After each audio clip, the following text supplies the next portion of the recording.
Hello, everyone. Just let people get in through the barrier there. I've let people in. We started a webinar. Get a couple more seconds as everyone joins. We have 152 people registered for today, so I'm expecting a great turnout. My name is Tyler Colburn. I'm the professional development consultant here at the Nova Scotia College of Social Workers. If you've been on our PD calls, you've probably heard from me before, or maybe we've emailed. I'm joined today by my friend and I guess colleague and mentor at times, Shauna Jewer with Roots of Hope, who will be leading us through this session on depathologizing suicide. I want to acknowledge that today is World Suicide Prevention Day, and it's also World Suicide Prevention Month, or World Suicide Awareness Month, pardon me. I'm so really happy that Shauna can be here to support us in our learning and deconstructing and constructing of concepts around suicide, and in particular the depathologizing of suicide. Before we get going, I just want to acknowledge as well that we are recording today, but for folks who are joining on this webinar, we won't have access to your names or your images. It'll just be Shauna and I on the recording. So I want to start off with a land acknowledgement. I want to acknowledge that I'm speaking from Guwagajk, which is colonially known as Citadel Hill in Chipuktuk in Mi'kmaq, which is located on the ancestral and unceded territory of the Mi'kmaq. The inherent rights of the Mi'kmaq were recognized in the Peace and Friendship Treaty signed with the Mi'kmaq, Maliseet, and Passamaquoddy peoples from 1725 to 1779. This series of treaties did not surrender Indigenous land, resources, or sovereignty to the British Empire, but instead established rules for an ongoing relationship between nations. Canada later reaffirmed the treaties in Section 35 of the Constitution Act of 1982, and they remain active to this day. I am going to post in the chat here a check-in that is going to encourage you to also name the land that you are on. I'll be posting a few other links in here as I go through the framing and the welcome here, but please check in, let us know how you're doing and what land you're calling in from. When we consider a land acknowledgement, and hopefully many of you are also striving towards decolonial practice, it can be helpful also to acknowledge the ways that we are expressions of nature. So this image on the right is a tree stump and a human fingerprint that just draws to mind that we are entangled and connected to, and also expressions of nature. This quote from Gesturing Towards Decolonial Futures on the bottom, which I've printed here on my wall, I love it. It says, "Understand that the earth is not an extension of our bodies, it's the other way around." So as we seek to decolonize and uphold the calls to action in the Truth and Reconciliations report, and acknowledge the land, how can we also, deepen our commitment through seeing ourselves as expressions of nature? And as we take a moment to acknowledge the land, let's also pause in gratitude for all who have and continue to heroically care and advocate for this beautiful land. May we join them in this sacred work. Thinking of land defenders and water protectors here in Mi'kmaq, across Turtle Island, and folks engaged in resistance and resurgence all throughout the world. Let us ground ourselves in the wisdom of the land-based Mi'kmaq teachings and values that we must all begin to learn. Let us work to decolonize ourselves, our practice, in this community that we share by working for justice for all living beings as an expression of our gratitude for being here. Let us take a deep breath and recenter ourselves away from the violent ways colonization fills our world and fills us. And let us take a deep breath and work on letting go of the unconscious bias that is everywhere, inside and out. And hopefully this session today will contribute to us being in right relationship with this land and with one another. And a reminder as well that we're all treaty people. And so as we hold on to the land acknowledgement and these strides for decolonial practice and this awareness of being a treaty person, how does this guide the work we do? How does it impact it? And how does it relate to this concept of depathologizing suicide?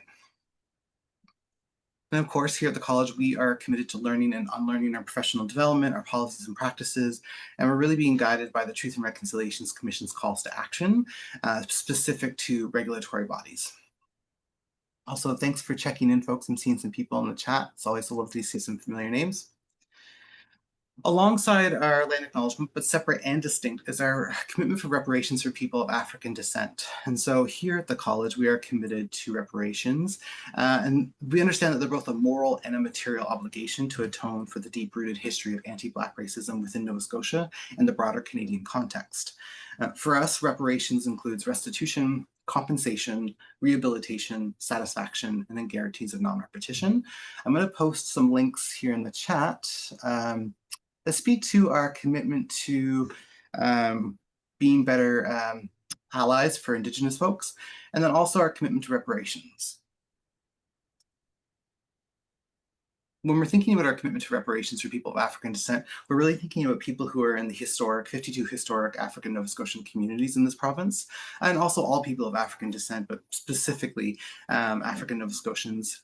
And we're thinking about people who come from the Black Loyalists, the Maroons, the Southern American Black refugees, and how the legacies of these communities have shaped Nova Scotia's cultural and political landscape.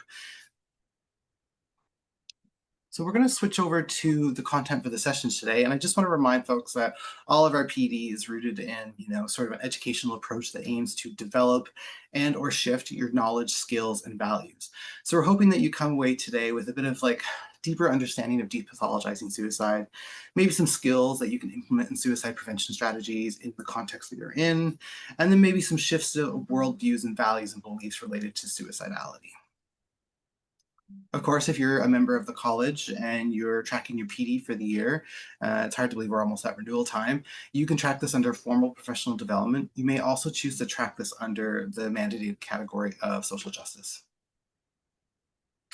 Of course, our work is guided by our updated code of ethics, and really we're looking at value one, respecting the dignity and worth of all people, promoting social justice, valuing relationships, and then preserving integrity in professional practice.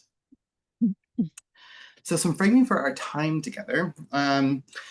This is from the Broccoli Seed Agreements from Gesturing Towards Decolonial Futures. I'll put the link to this presentation in the chat here soon. You're welcome to engage with any of this content. But I wanted to say that your engagement with this session may not have immediate and or practical applications for you, and that is okay. Hopefully there are practical applications for you, but for some of us, we benefit from a little bit of time of processing or sense making or reflecting before those practical applications come. Or maybe some of this knowledge or most of this knowledge will be familiar to you. You don't have to agree with anything presented or shared, but ask you to be open to seeing what happens. It's my assumption and belief that many people on this call might have lived experience with suicidality and suicide, or you might know someone in the community or in your work who's experienced this, and you might have different opinions about some of this content, and that's okay. Just ask you to be curious about what's being shared. Take responsibility for yourself by observing and learning from your conscious and unconscious responses. We are talking about suicidality and suicide, and that is a complex topic that can be triggering for many folks. So just trusting that for folks on the call, if anything comes up for you, that you reach out to someone that's in your circle of support and care to process, sense, make, and debrief. It's up to you to decide how much you want to share and participate. Where this is a webinar, you only have access to the chat and the Q&A, but really some of you might be more passive today. That's okay. Maybe you're going to be eating your lunch. That's totally fine. Maybe some of you want to be more engaged in the chat and the Q&A. That's great too. And then just a reminder, this is an opportunity where we can all engage in ways that support others. So you only have access to the chat and the Q&A, but every engagement is an opportunity to support liberation, justice, and healing. With that, I'm going to stop talking. I'm going to pass it over to the wonderful Shauna Jewer, who is going to be taking us through the rest of the session. I am going to close down my video and audio for now, but I will be here. You can send me a message in the chat, and Shauna, you can let me know if you need anything as well. Great. Thanks, Tyler. And just thanks for creating this space and just setting us up in a good way for this conversation today. I'll take a moment just to introduce myself. My name's Shauna, and my pronouns are she, her. And I work with Nova Scotia Health on an initiative called Roots of Hope, which is about building capacity and community to support those that are thinking about suicide and are grieving about suicide.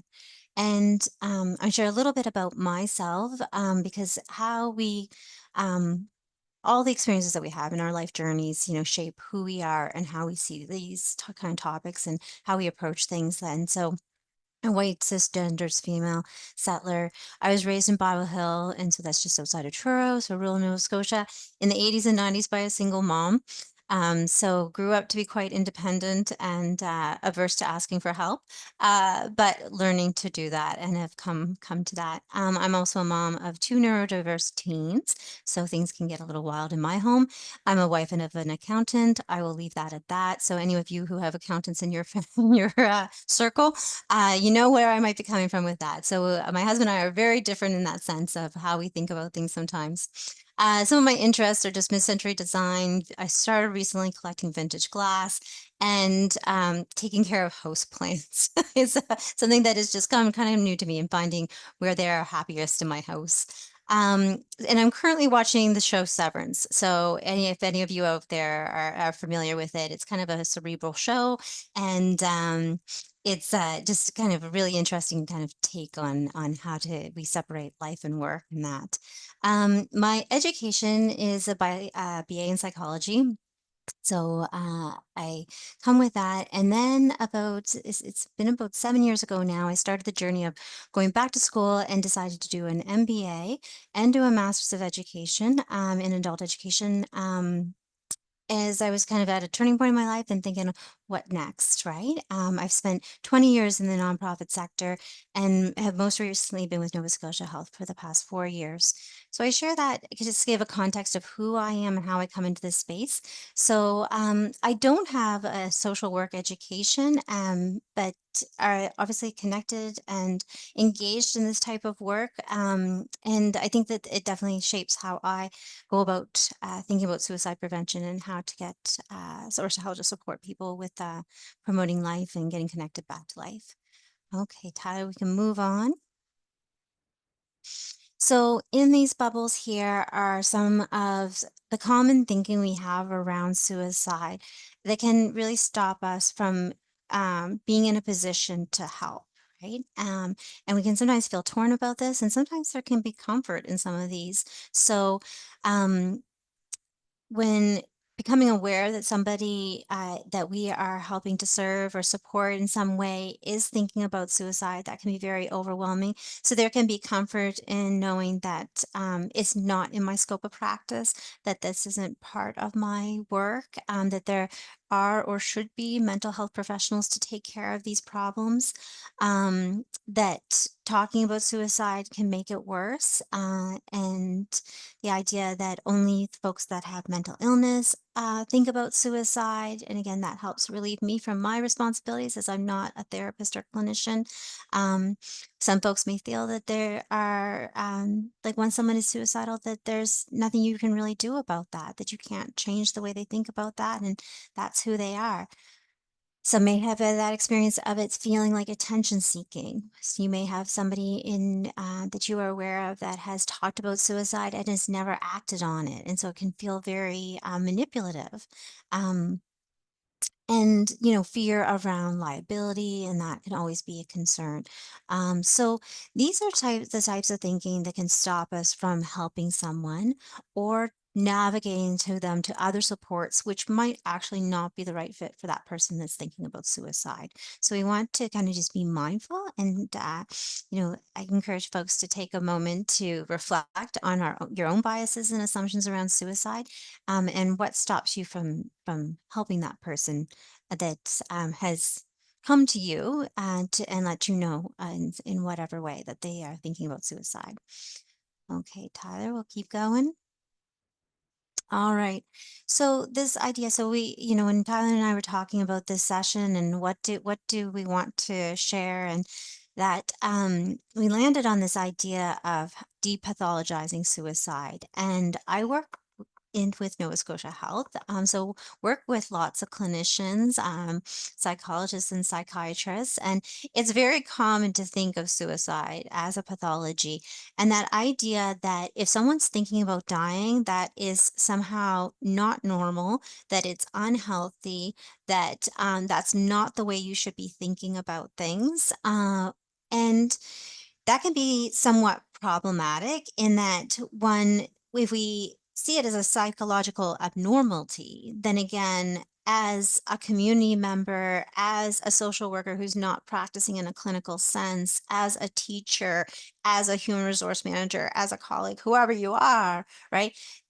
When we pathologize suicide, it makes us feel like this is really not a space that we are trained to be in, that we could cause harm, we could make the situation more difficult or for that person, and kind of breaks down the communication around that, right? So um, we wanted to start. So this time today is really about kind of exploring where does this come from, this idea that it's abnormal and unhealthy, and how it stops us from acting to a place where we can think of it as a reaction to when life gets really hard and people start feeling hopeless, and how we can get or be that person to help connect to life worth living. Okay, Tyler, next one, please. All right. So This information here comes from Stats Canada, and it's to give an idea of what is the impact of suicide in our country here. And you can see this data is from, I think, 2023. So it takes a little while for Stats Canada to get updated with what's currently happening. And this is like a representation to give us an idea of it, right? So we see that there are 4,500 people that die by suicide, and we can see at the bottom of that pyramid, 840,000 had serious thoughts of suicide. So there are many people who do think about suicide. And those people are showing up to work.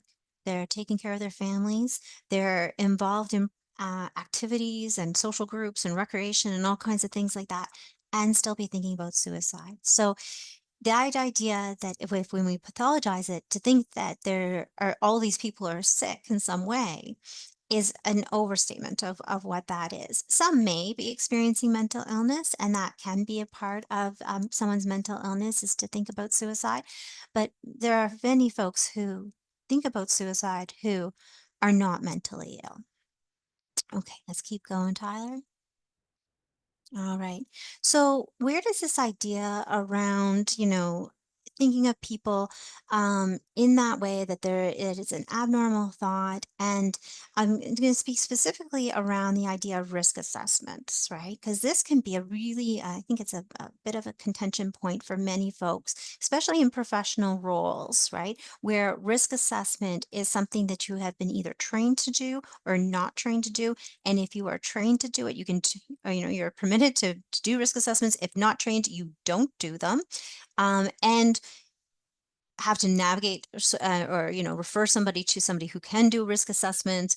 Or even if you've been trained to do risk assessments, but you're not currently in a role where that is the scope of practice, then this can be really challenging. So this idea of risk assessments can hold a lot of weight in our spaces, especially as professionals working in this space. So, why do we put such weight on risk assessment? And what does that look like? So, the World Health Organization, this is one of the ways that the World Health Organization talks about reducing suicide and preventing suicide. So, and this may be familiar to some, or at least the language a bit, like around those universal pieces, right? So universal meaning whatever the intervention is, it's going to be applied to the general public. Everyone will benefit from it. It's not targeted. It's not specific to any particular person. And so those that are working in suicide prevention work, do not need to know how to do risk assessments, do not need that training. It's not part of the scope of practice, right? And then the next level intervention is that selective. So thinking now of specific pockets of populations and those that are most vulnerable, then the intervention looks more around individual risk factors. So if we think of veterans, if we think of the 2S plus community, if we think of postpartum moms, what are those risk factors and what could be some potential interventions? When we get down to the individual person, this is where we start thinking, okay, what is the intervention for a person?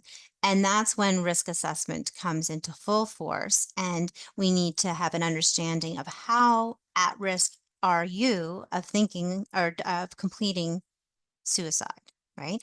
And so there's risk assessment tools that have been developed, and the research is indicated that these tools are not overly reliable. So there's it's a 50-50 chance that doing a risk assessment will actually correctly predict that somebody is where the thought of suicide is that death is imminent, right? So there's been over 40 years of research around this. And a lot of that research comes, like, the reason why are we researching this is because we want to know, like, if we are going to provide intervention for an individual, we need to know how at risk are they and provide the correct intervention. So it becomes problematic with that, right? And so for those of us that don't work in clinical spaces, or this is not our scope of practice, it's like, where do we fit into helping a person, an individual who's right in front of me, talking to me? if I can't do a risk assessment, right? And as we move through, we're going to see like that it's not just about risk assessments. So this particular model can be very helpful in some spaces, right? There's not, I'm not saying that this is not a good model to be using. It makes complete sense if you're in certain spaces, right, and doing certain types of work. However, it's not so helpful when we're talking about helping individuals outside of that clinical space and depathologizing the thoughts of suicide. Okay, let's keep going, Tyler. So, this idea of like, why do we pathologize suicide? So much of the information that we are provided is around suicide does take a clinical lens in it. And a lot of the most early research was done in clinical spaces. So, when we think of the research that has been conducted over the past, say, 50 years, a lot of that research has been in clinical spaces, which makes sense because there are people who have experienced hospitalization, there's people who go into programs, there's people with thoughts of suicide within the mental health systems and in hospitals that we can research and have a better understanding. And it's a very the word that comes to mind for me is like contained, right? They're there. We know who they are because they're already integrated into a system. So so to be able to research and understand their experiences and what would be a good intervention, does make sense to a certain degree, right? Because of all those 840,000 people who are thinking about suicide, who are they, right? And how do you get people to participate in research can be really challenging, right? And whether that was even a priority, 40 years ago, right? As we move through and more emphasis is put on lived experience and understanding things from different perspectives and worldviews and that.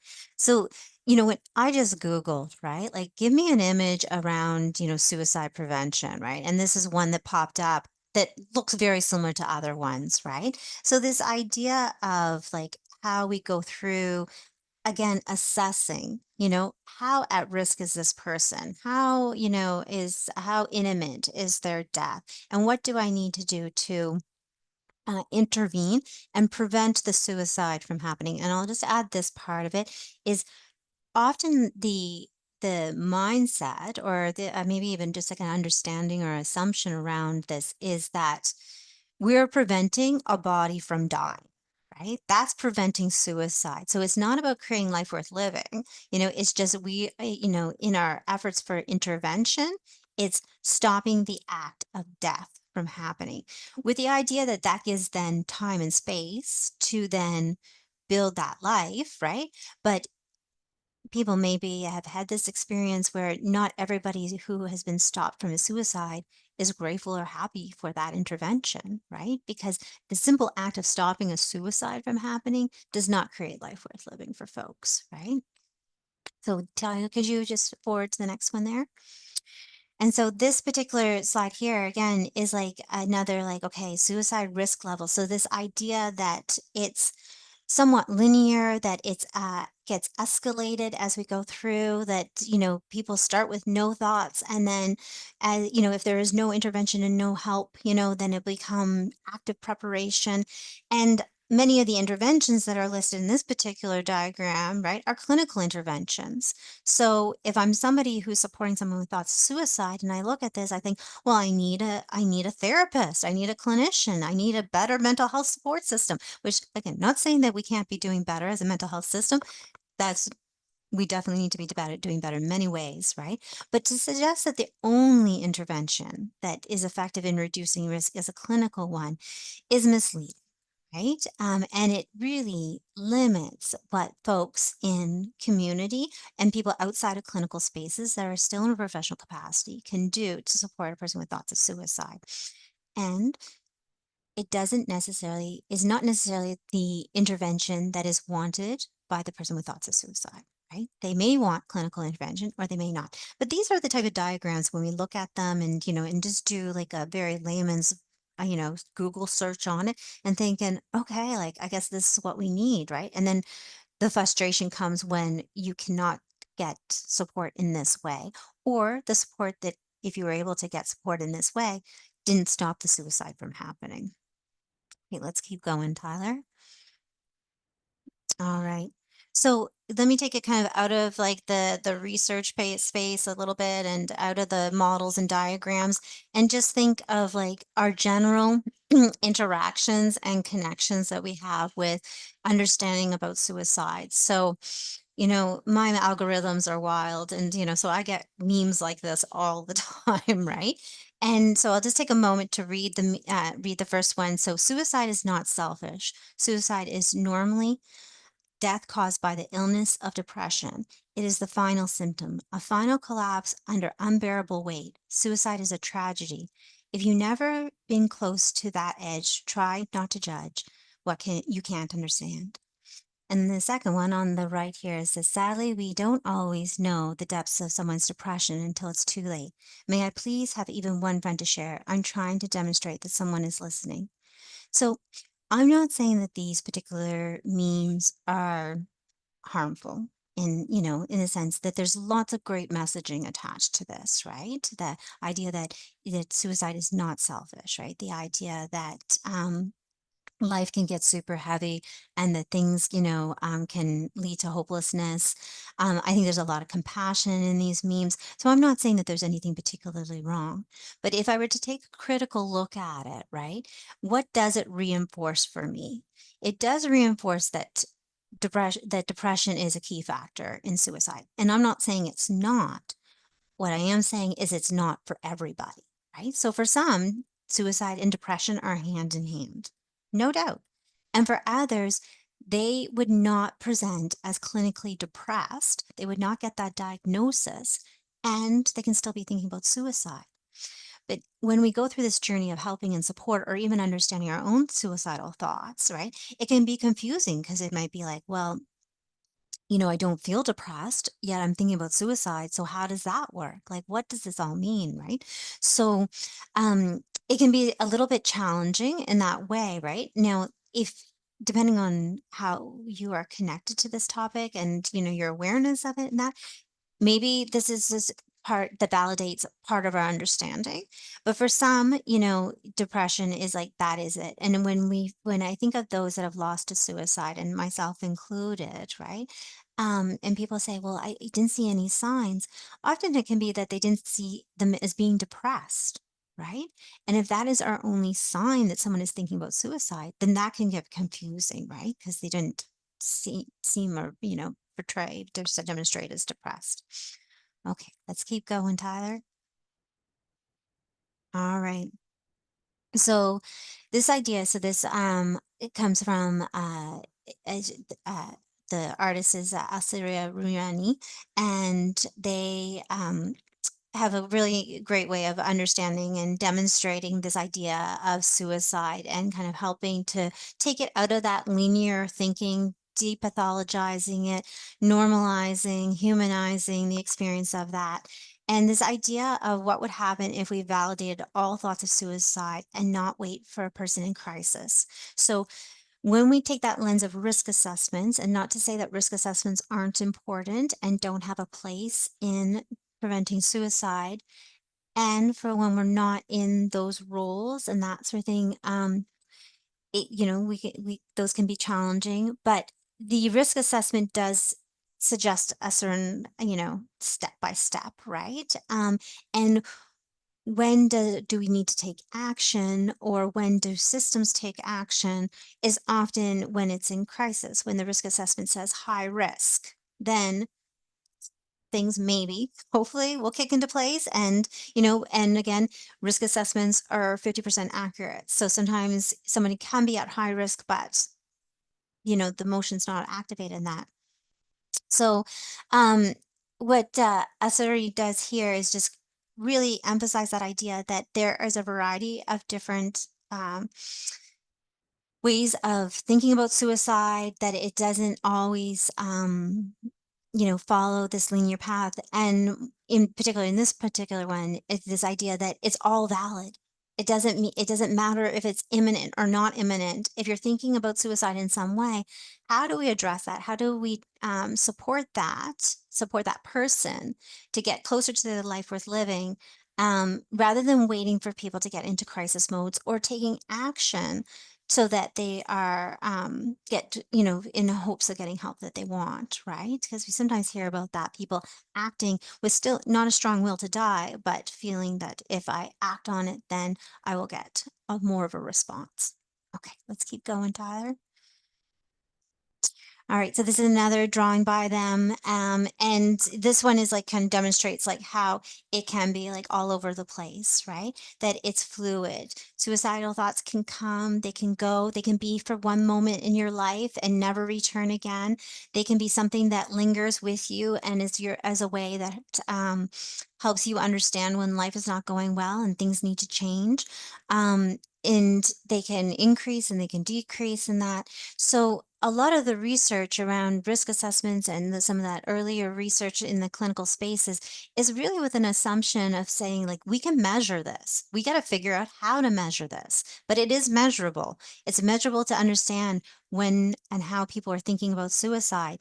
Um, and so I offer this is like, what if we had the assumption that it's just not measurable, that is so fluid and unique, and everyone's path is just so different that it's well, it's already proven it's pretty much it's very challenging coming up with a tool to measure this, right? And that's not to say that those that are working in that space and doing research around risk assessments and trying to refine and to make better tools are wasting their time. I don't think that at all, and it's taking a long time. And so we need to start thinking also in the same way around how do we support now, right? Because we want to start preventing suicides and we cannot simply wait for the tool, right? So hopefully there would be a tool sometime in the future that would help us really be able to understand who is and who is not and how much. But what are we going to do now, right? Let's keep going, Tyler. All right.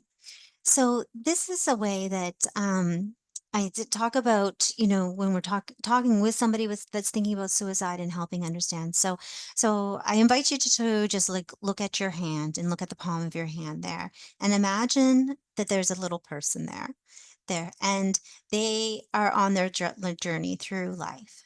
And things can be challenging.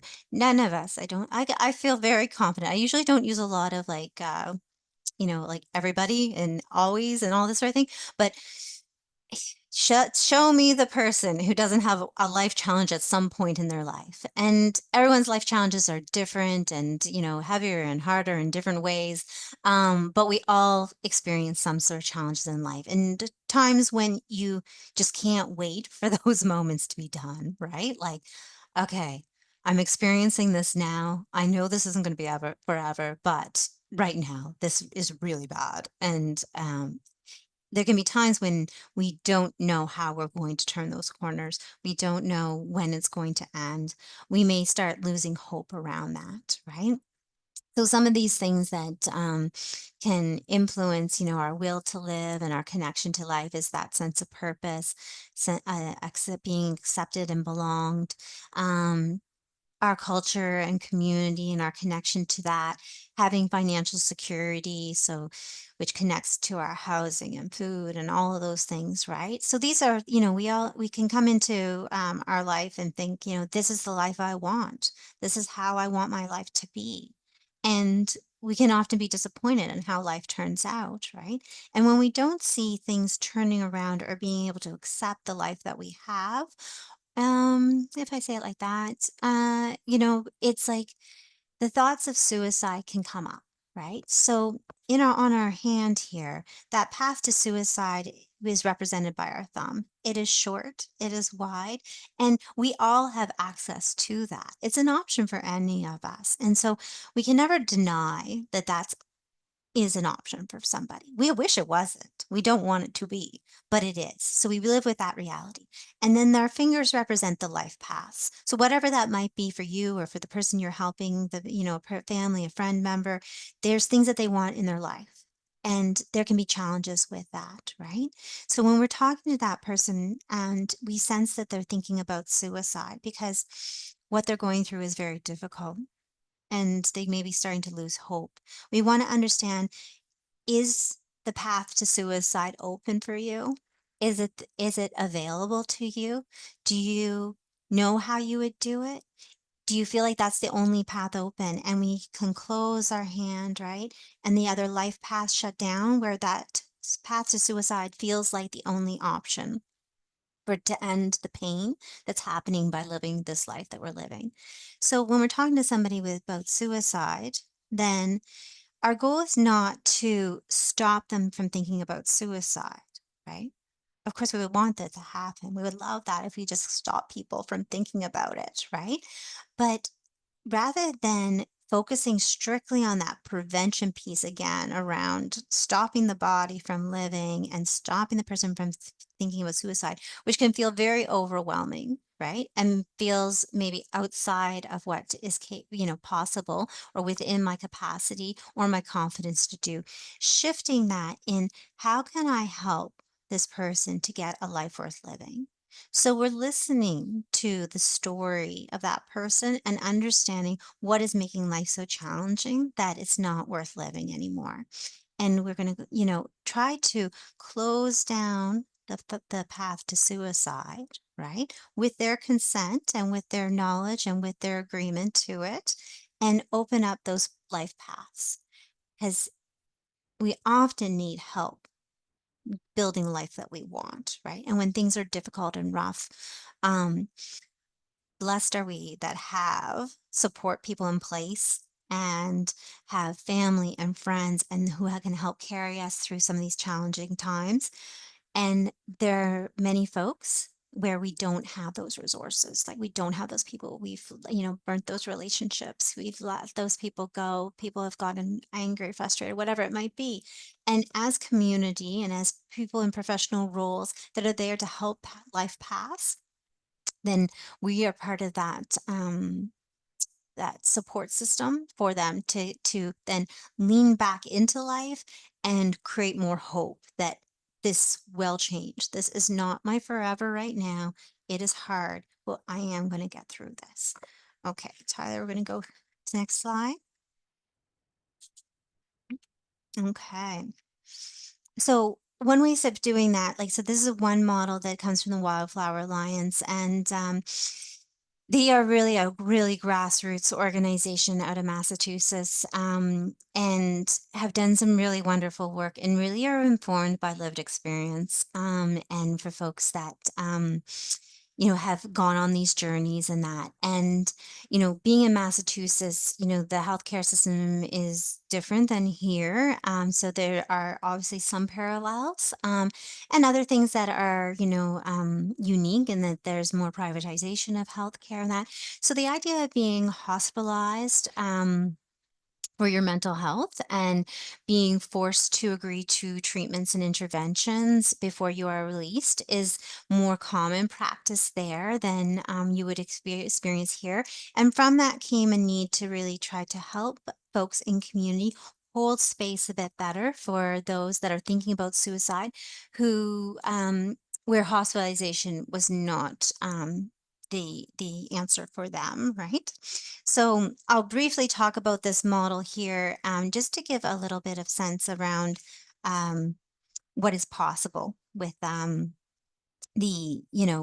we think about helping somebody with thoughts of suicide and um, what we can do to create space where people feel acknowledged and feel supported, right?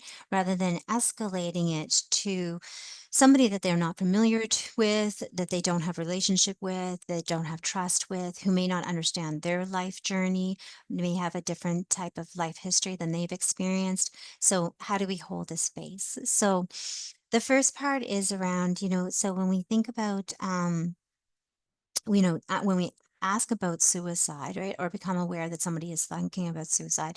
So I would say, like, that idea of asking directly about suicide is important, in the sense that it's much easier for the person with thoughts of suicide to confirm and say yes to something than to speak and put it out there themselves. Admitting that you're thinking about suicide comes with risk, right? And one of the largest risks is having your agency taken away from you, right? And people start making decisions for you, or it escalating to something that you don't want, where you don't want it to go, right?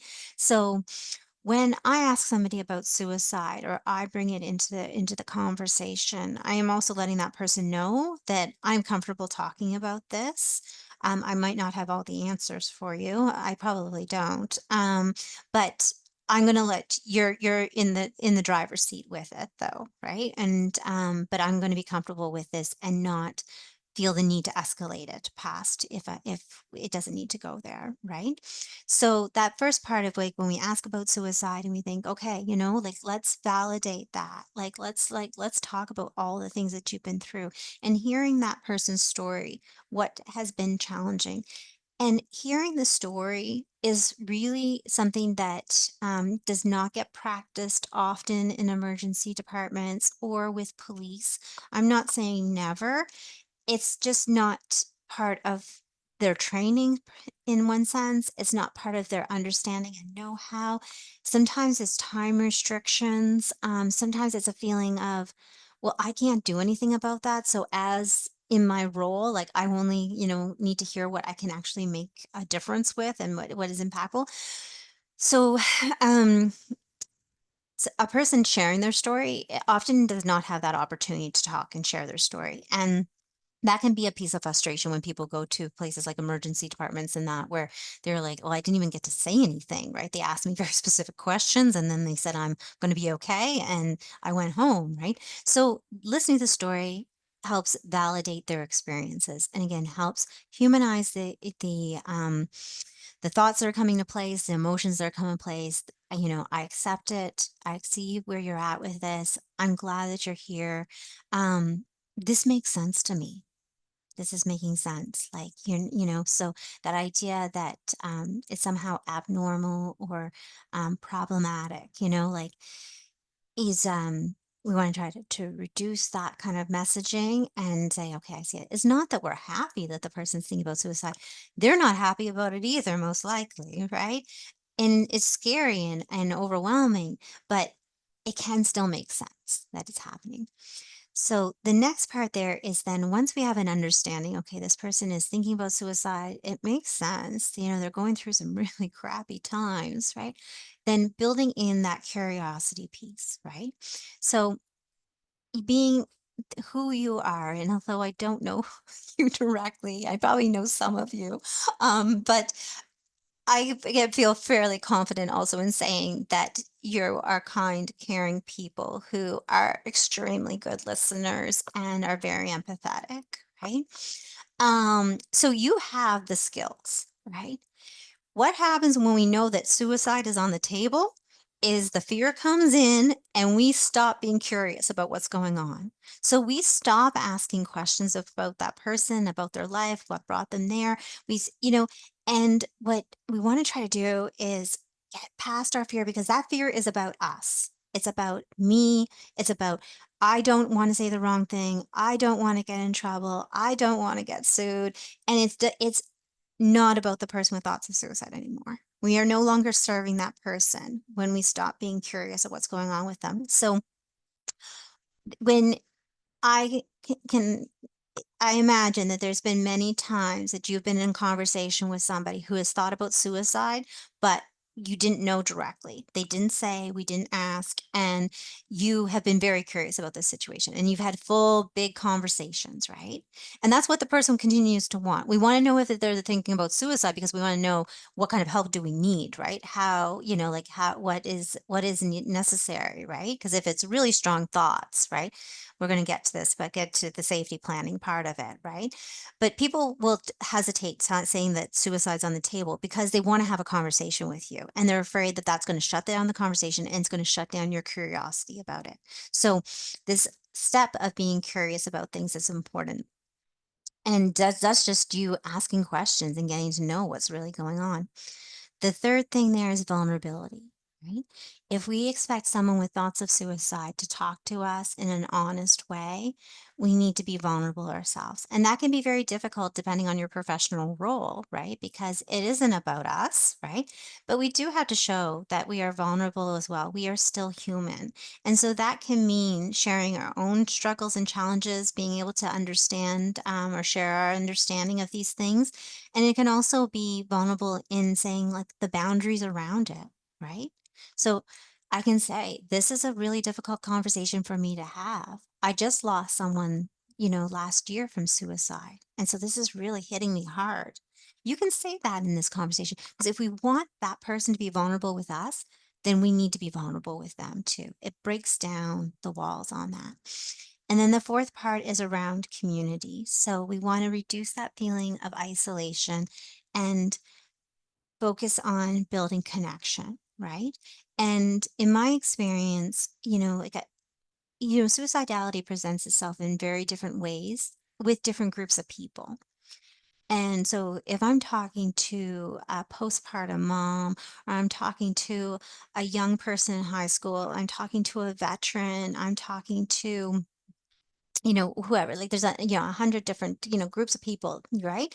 But when those people connect with each other and people have gone through similar life experiences, I would say it's like that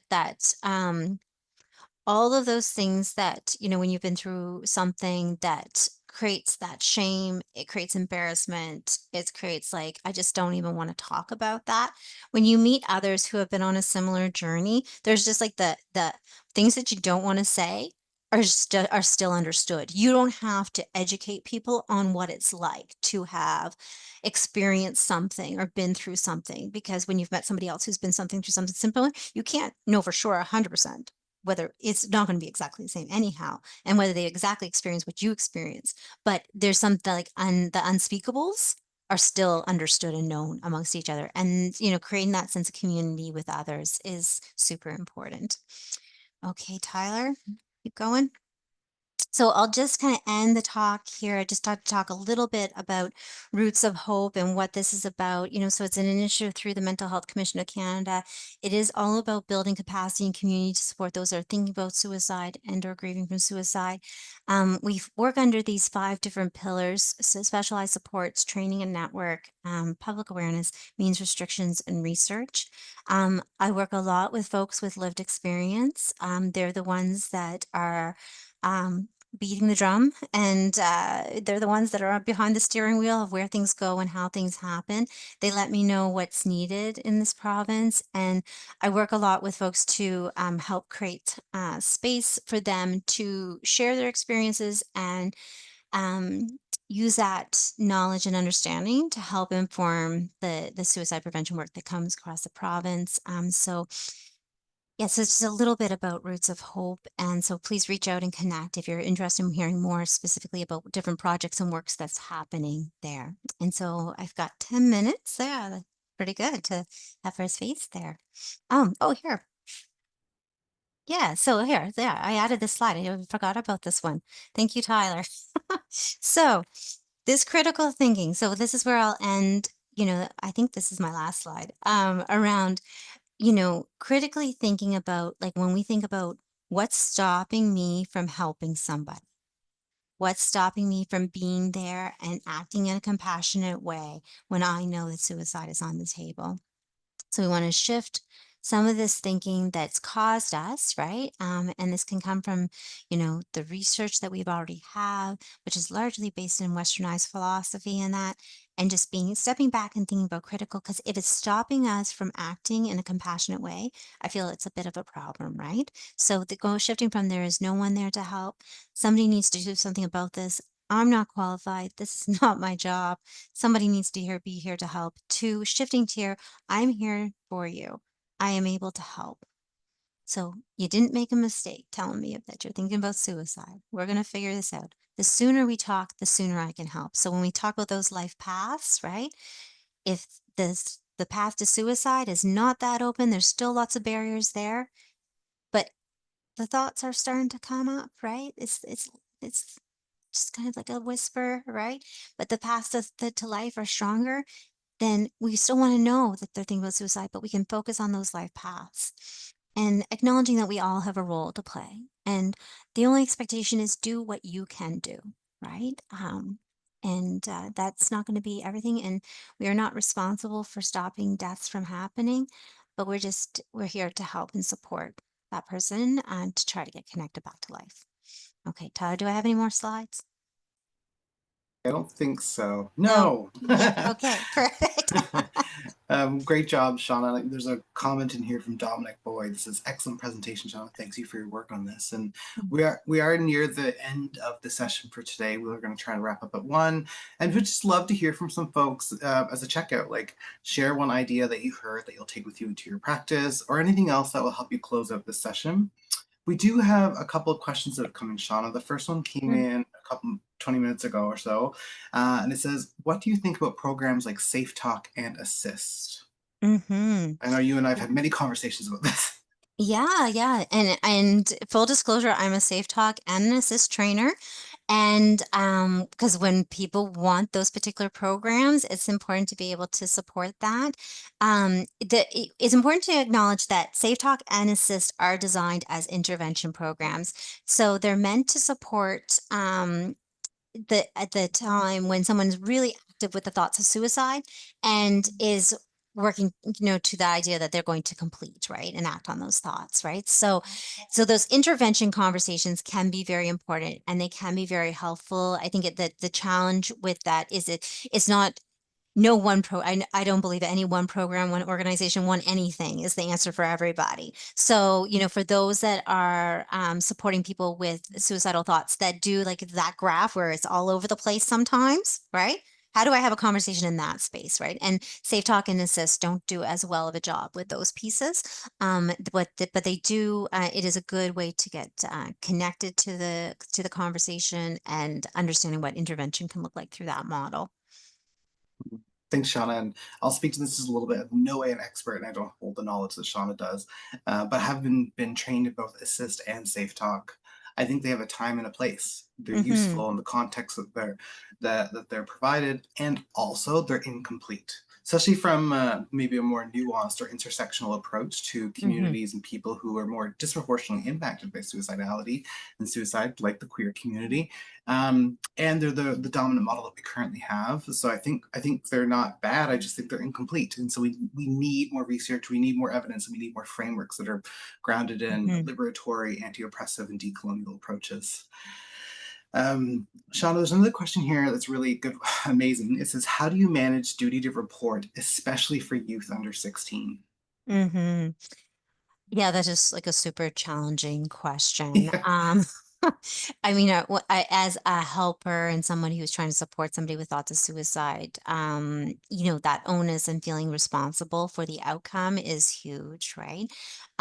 So I'll speak it to it in different ways, because I think that as organizations or as systems, as a department, whatever, like there's rules in place. And of course, I'm not here to challenge that and that those are what they are. And we need to follow those pieces there. When it comes to talking with parents and that, um, I think ideally, if we can engage with the youth and have the youth on board talking with parents or talking to their support people and family, caring adults, who are those people might be, that consent is, and obviously, like whether they consent or not, and you have to say something to the parents, like letting them know, right, that this is a responsibility that I have. Ideally, you can get to a place where the youth sees value in talking to other caring adults about it. And understanding and informing the youth of what is the next steps when this happens, what happens when I talk to this person, what happens when I report this, before disclosures, like letting them know that this is, if we're going to talk about suicide, this is my responsibility, and as much trying to keep agency and choice with that person of what they want to share and what they don't want to share, I think is really important.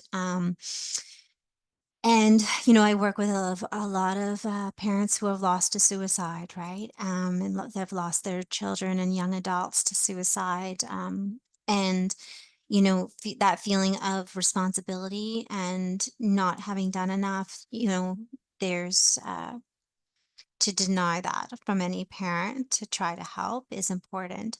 And for those that are having really challenging relationships with their families, thinking specifically in my mind right now around the 2SLBI plus community, helping support families in how to um, gain acceptance and understanding and help, parents go through their own. Um, grief around things, and I'll say it that way because it shifts it can shift your relationship to with your child. What you thought was going to be is no longer. So I hope that that's helpful a bit. It's very complicated. I feel like we Mm, could have a whole good full mm, discussion on that. Yeah. yeah, and I want to remind folks as well that no social worker can know all the aspects of social work. No social worker can hold all the modalities and frameworks and theories and practices that are in the broad spectrum of social work practice. And that's why supervision and consultation are so important. And so we do have a duty to report, especially for people who are vulnerable or under the age of Mm, 16. And we also have to mhm, apply an ethical, discerning lens on that. And so we're in paradoxical situations all the time as social workers where we mhm, have to really think about what are the ethics and morals and values that are at play in this, and what are our standards of practice, what are the risks to the service users, what are the risks to us, what are the risks to the agencies. And it's really hard, so I don't think there's ever a clear answer, but the legislation around duty to report is clear. And so it's muddy at times and also super clear at times, and that's such a terrible answer, but it's what I'm kind of thinking about in terms of duty to report. Um, Before we wrap up, I just want to point to a few other things that are coming up. We're very busy in the fall, which is great for us and maybe a bit terrible for me. But it's I created all this, so it's my challenge to overcome. This Friday, we have Jalasi, a community practice for Mi'kmaq Indigenous social workers. So if any of you are Indigenous and/or Mi'kmaq, please join. It's a lovely space for people to chat and co-sense and make sense of, and just sort of debrief and unpack things that relate to Indigenous social work practice. It's read by, pardon me, Kendall Paul out of the Mi'kmaq Native Friendship Center, and they're amazing. We're mm, going to be building off of this content from today on another session this time next Wednesday on supporting caregivers in suicide prevention, exploring the first framework. Is that correct, Shauna? The first framework? mhm. Yes. Yeah. Yeah. So if you're Yeah. A thinking about like program. Yeah. Hmm. program, thank you. Yeah. So if you're curious about some, applications of some of these concepts in supporting caregivers, come to the session next Wednesday. It'll be really interesting. We have lots of other communities of practices coming up. We're hitting the road, so we're doing some road shows around the province. We're doing a decolonizing mental health services session that was supposed to be a couple weeks ago, but we rescheduled to the 17th of October. We're doing a session on the intros to gender-based violence and intimate partner violence, a virtual session, October 29th. And then we're doing a larger conference one day in Halifax, Chipuktuk, at the Mi'kmaq Native Friendship Center on November 24th. If you can't come to the in-person session, we'll be also doing this content online in the new year. But lots to look up or look towards for our upcoming sessions in PD. And we're getting to the point of renewal season, which is bananas. So if you're looking for PD and you need to complete some PD before the end of January 31st, please come to our sessions. Reach out to me at any time. I did put an evaluation link in the chat. So please fill out the survey. It's really helpful for me in guiding my practice in this work and designing educational content and working with people like Shauna. But otherwise, really grateful you all came here today and looking forward to seeing you at other sessions. And thank you so much to Shauna, who did an amazing job. Mm. Thank Mhm, you. Thanks for everyone for showing up. And do take care of yourselves today. mhm.